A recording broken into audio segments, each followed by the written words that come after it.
बच्चे, अब हम मनुष्यता कविता को समझेंगे। मैथिली शरण गुप्त इस कविता के माध्यम से सभी को ये समझाना चाहते हैं कि जीवन के अंदर परिवर्तन कैसे लाया जाता है। ऋषि ये जानता है कि जीवन का सच मृत्यु से जुड़ा हुआ है, लेकिन वह जानते हुए भी अनजान बनता है, अर्थात अपने स्वार्थ में डूबा हुआ वह गलत कार्य करता है, अर्थात दूसरों के लिए समर्पण और त्याग नहीं कर पाता है। जीवन के अंदर परिवर्तन कैसे लाया जाए, मैथिली शरण गुप्त इस कविता के माध्यम से हमें समझाते हैं। अब हम कविता को पढ़ते हैं और समझते हैं। विचार लो कि मृत्यु हो न मृत्यु से डरो कभी। विचार लो, अपने मन में ये सोच लो कि मृत्यु एक मरणशील प्राणी है, इसलिए मनुष्य को मृत्यु से कभी डरना नहीं चाहिए। ये मन में ठान लो, ये मन में सोच लो कि मनुष्य एक मरणशील प्राणी है, इसलिए मनुष्य को कभी मृत्यु से डरना नहीं चाहिए। मरो, मरना तो सभी को है, परंतु यूं मरो, लेकिन ऐसे मरो कि याद जो करे सभी, कि मरने के बाद लोग आपको याद कर सकें। मरने के बाद लोग कैसे याद करते हैं? आपके कार्य को याद करते हैं, अर्थात जो आप कार्य करते हो उसे याद करते हैं। मरो, मरना तो सभी को है, परंतु ऐसे मरो कि मरने के बाद लोग आपके कार्य को याद कर सकें। हुई ना सुमृत्यु तो वृथा मरे वृथा जिए। अगर आपकी अच्छी मृत्यु नहीं होती है तो आपका जीना और मरना दोनों व्यर्थ है। वृथा व्यर्थ, मरे मरना, वृथा व्यर्थ, जिए जीना। सुमृत्यु अच्छी मृत्यु। अच्छी मृत्यु किसे कहा जाता है? जो दूसरों के लिए जीता है, जो अपने लिए नहीं जीता, जो दूसरों के लिए त्याग और समर्पण करता है, वो सुमृत्यु कहलाती है। जो दूसरों के लिए परोपकार करता है उसे सुमृत्यु कहा जाता है। यहाँ मैथिली शरण गुप्त क्या कहना चाहते हैं? हुई ना सुमृत्यु तो, अगर आपकी अच्छी मृत्यु नहीं होती है तो आपका जीना और मरना दोनों व्यर्थ है। इस बात को समझना है बच्चे।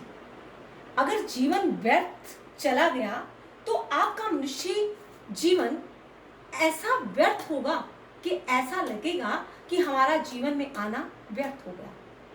हमें मनुष्य जीवन को सार्थक करना है। हमें मनुष्य जीवन सार्थक कैसे कर पाएंगे? जब हम दूसरों के लिए कार्य करेंगे। हुई ना सुमृत्यु तो, अगर हमारी अच्छी मृत्यु नहीं होती है तो हमारा जीना और मरना व्यर्थ माना जाता है।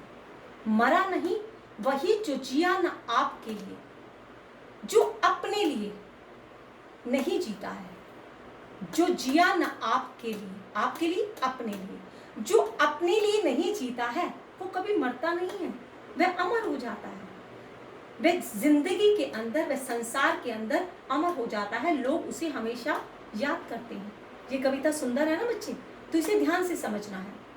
मरा नहीं वही जो जिया न आपके लिए, जो अपने लिए नहीं जीता है, जो दूसरों के लिए जीता है, वह मरता नहीं है। वह लोगों के दिलों में हमेशा बना रहता है, लोगों की यादों में हमेशा बना रहता है। तो यहाँ मैथिली शरण गुप्त क्या कहना चाहते हैं? जो अपने लिए नहीं जीता है वह कभी मरता नहीं है, वह हमेशा अमर रहता है। वही पशु प्रवृत्ति है, वह पशु के समान है। वही पशु प्रवृत्ति है कि आप ही आप चले, आप ही चले। जो अपने लिए चलता है, जो अपने लिए खाता पीता और सोता है, जो अपने स्वार्थ के लिए जीता है, वह पशु प्रवृत्ति के समान माना जाता है, वह पशु के समान माना जाता है। आप ही चरे, जो अपने लिए चलता है, जो अपने स्वार्थ के लिए जीता है। चरे का अर्थ यहाँ पर स्वार्थ के साथ जीना है। जो अपने लिए खाता पीता और सोता है, जो अपने स्वार्थ के लिए जीता है, वह पशु प्रवृत्ति के समान माना जाता है। वही मनुष्य है कि जो मनुष्य के लिए मरे, वही मनुष्य कहलाने का अधिकारी है।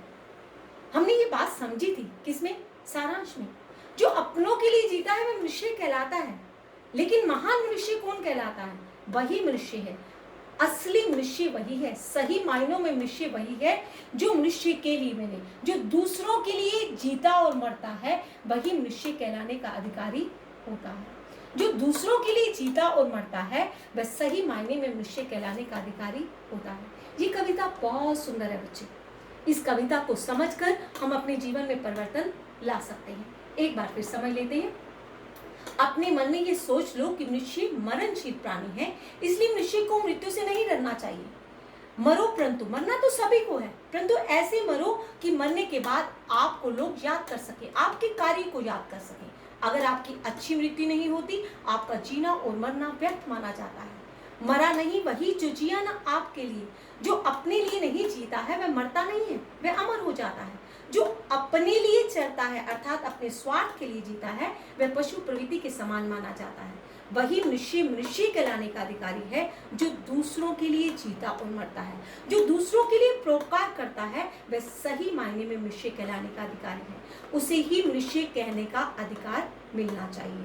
अर्थात वही मनुष्य मनुष्य कहलाने का अधिकारी है जो दूसरों के लिए जीता और मरता है। यहाँ तक मेरी बात समझ में आ गई होगी बच्चे। अगर कोई बात समझ में ना आए तो आप मुझसे पूछ सकते हैं।